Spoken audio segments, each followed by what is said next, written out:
El llamamiento tiene dos niveles. Quizás hasta aquí yo he estado refiriéndome fundamentalmente en un nivel que llamaríamos primario. Es ese momento de reconciliarnos con Dios, de descansar en Dios profundamente porque hemos hallado aquel que da sentido a nuestra existencia, aquel que nos hace verdaderamente humanos. Así que ese es lo que podríamos llamar el sentido primario. Por eso decimos que el llamado es la premisa de la propia existencia cristiana, es decir, ser cristiano es responder al llamado de Dios.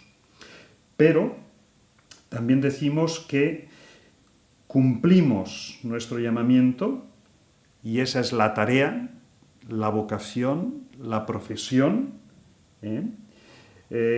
Cumplimos el llamamiento como respuesta al llamado primario de Dios. Así que esta pequeña diferenciación es importante.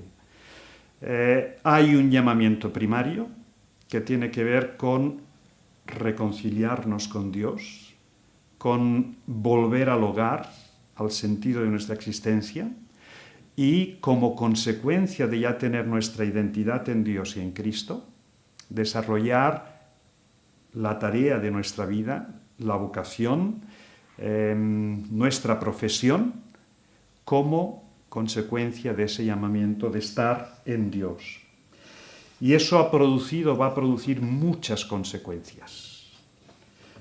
Podríamos decir que no es de extrañar las consecuencias culturales que tuvo la recuperación del llamamiento genuino, sobre todo en el momento de la Reforma, el momento histórico, y la Reforma redescubrió que el llamamiento confería a cada actividad diaria una dignidad y una importancia espiritual para Dios que destronaban la primacía de la inactividad o la contemplación, que hasta entonces en la iglesia medieval, en el mundo medieval, había sido el ideal: contemplación e inactividad.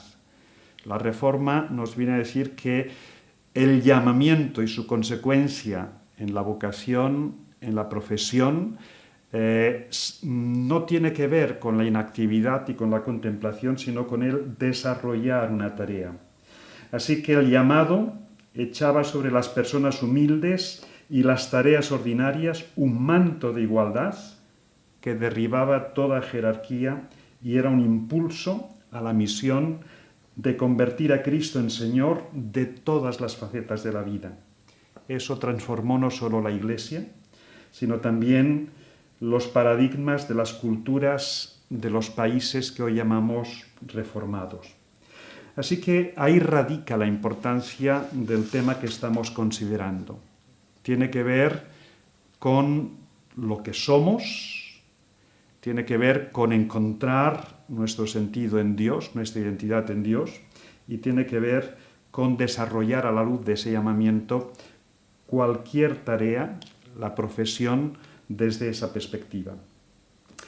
En segundo lugar, después de ver la importancia del tema, la importancia de los modelos. Necesitamos en nuestra vida modelos vivos. Y la Escritura, la palabra de Dios, nos provee de modelos vivos para entender este tema del llamamiento y de la vocación. Pienso en hermanos que nos han precedido y hermanas como José, como Moisés, como Nehemías, como Esther, como Daniel, como Pablo, como Lucas el médico. Y cuando uno analiza la vida de estos hermanos que nos han precedido, hay tres elementos en común que destacan. El primero de ellos es conocimiento de Dios y compromiso con el pueblo de Dios. Esta es una dimensión del llamamiento. Conocimiento de Dios, hemos encontrado a Dios o Dios nos ha encontrado a nosotros. Y eso nos lleva a comprometernos, nos da identidad personal y de pueblo, con el pueblo de Dios. En segundo lugar, son personas que han adquirido una formación académica.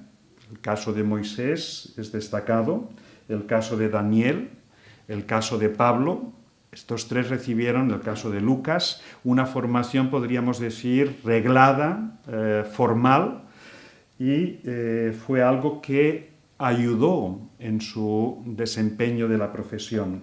Pero otros como José, como Esther, seguramente fueron lo que podríamos llamar autodidactas de alto nivel.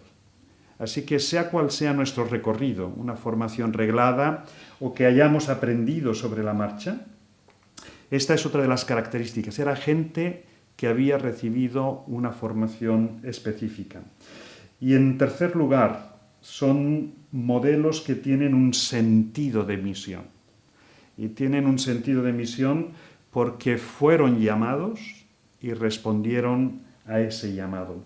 Así que es muy importante cuando abordemos esta cuestión del llamamiento y de la vocación tratar de visualizar y de aprender de estos modelos vivos que encontramos en la Escritura.